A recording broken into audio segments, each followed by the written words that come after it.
السلام عليكم ورحمة الله وبركاته مشاهدينا الكرام.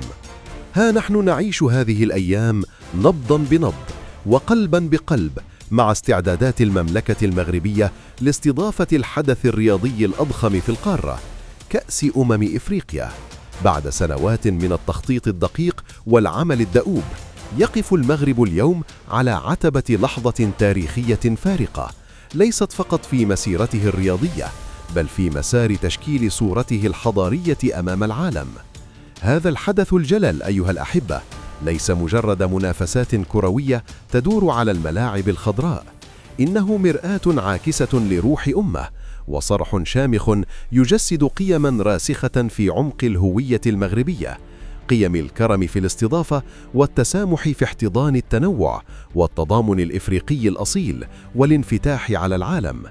إنها مناسبة ذهبية لتقديم النموذج المغربي الفريد الذي يجمع بين إشعاع الأصالة ودفق الحداثة، بين عبقرية التاريخ وطموح المستقبل.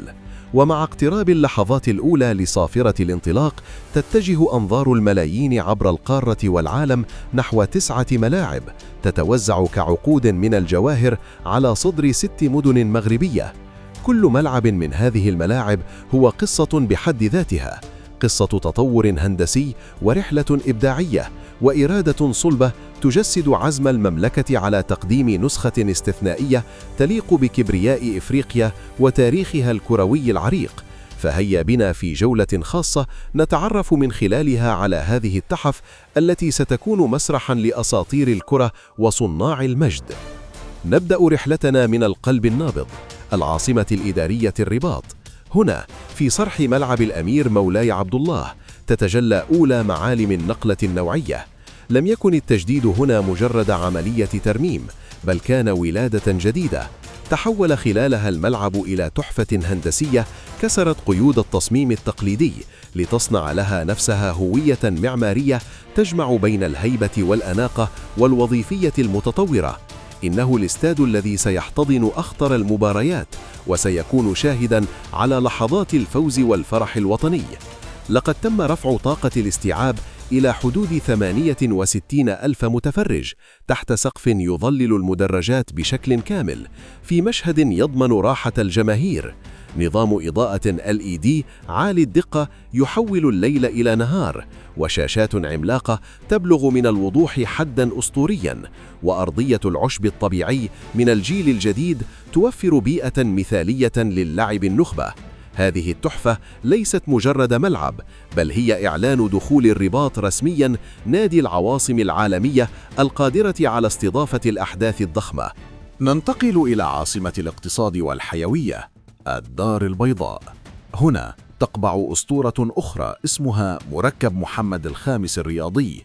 هذا الصرح العريق الذي شهد صفحات مجيدة من تاريخ الكرة المغربية والإفريقية خضع لعملية تجديد شاملة حولته من فضاء رياضي تقليدي إلى مشروع حضاري متكامل.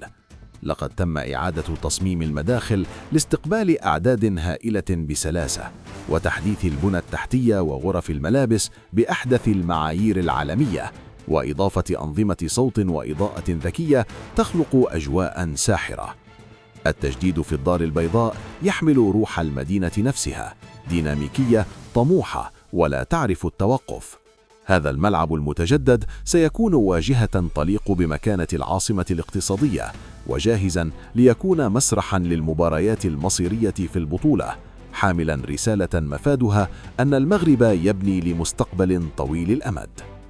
نشق طريقنا شمالاً نحو عروس الشمال طنجة، حيث يستقبلنا العملاق ملعب ابن بطوطة. بسعة تصل إلى 75 ألف متفرج، يعد هذا الصرح واحداً من أكبر الملاعب في إفريقيا، وقد خضع لعملية تطوير هائلة قبل البطولة شملت إزالة مضمار ألعاب القدم ليقترب الجمهور من أرضية الملعب أكثر، وتحديث كامل للمدرجات ومرافق الخدمات، ونظام إضاءة متطور يحاكي أجمل الملاعب الأوروبية. لن يكون هذا الملعب مجرد مضيف عادي، بل سيكون قلباً نابضاً للبطولة. حيث سيحتضن مباريات المجموعة الرابعة ثم يتوج مسيرته باستضافة مباريات من دور 16 والربع النهائي وحتى نصف النهائي. تأهبوا لأمسيات كروية أسطورية على أرض هذه المدينة العابرة للقارات. نتجه جنوباً حيث الشمس الدافئة والبحر الأزرق إلى مدينة أجادير الهادئة الجميلة.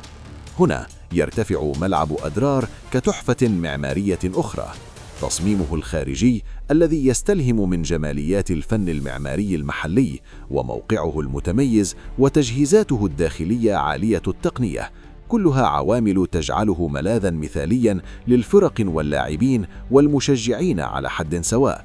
يوفر تجربة مشاهدة فريدة تتناغم مع الجمال الطبيعي المحيط به. لا تكتمل الجولة دون التوقف عند العاصمة العلمية والعريقة فاس.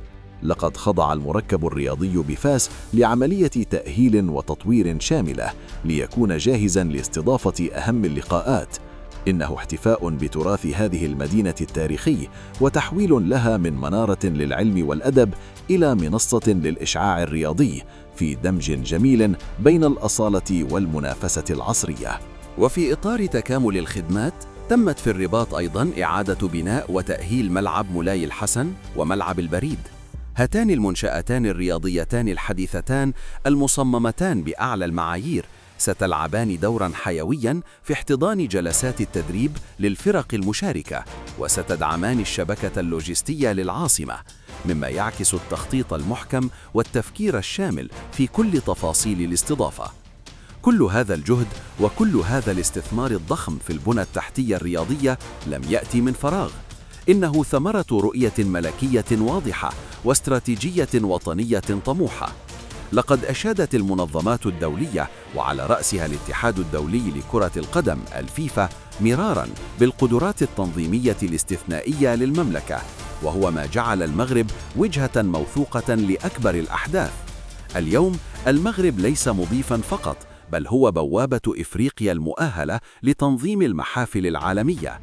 هذه الملاعب المتألقة وهذه المدن المستعدة وهذه الروح التنظيمية الفذة هي في جوهرها رسائل قوية موجهة للعالم، رسالة مفادها أن المغرب قد تجاوز صورة البلد النامي ليرسم لنفسه مكانة بلد صاعد مستقر حديث وقادر على المنافسة العالمية في مجال تنظيم الفعاليات الكبرى، ليس رياضياً فحسب، بل أيضاً في مجالات السياحة والاقتصاد والاستثمار.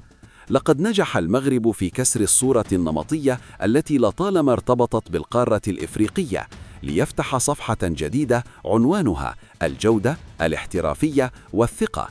إنه يقدم نموذجاً للقيادة القادرة على تحويل التحديات إلى فرص، وفرص الاستضافة إلى إرث دائم يخدم الرياضة والتنمية معاً.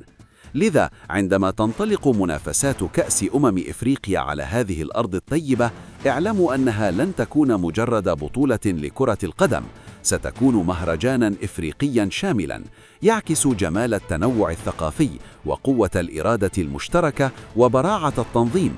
ستكون فرصة لتذكير العالم بقوة إفريقيا الواعدة وجمالها الساحر وقدرتها على الإبهار عندما تمنح الفرصة والثقة. فما رأيكم أيها الأصدقاء في هذه الاستعدادات؟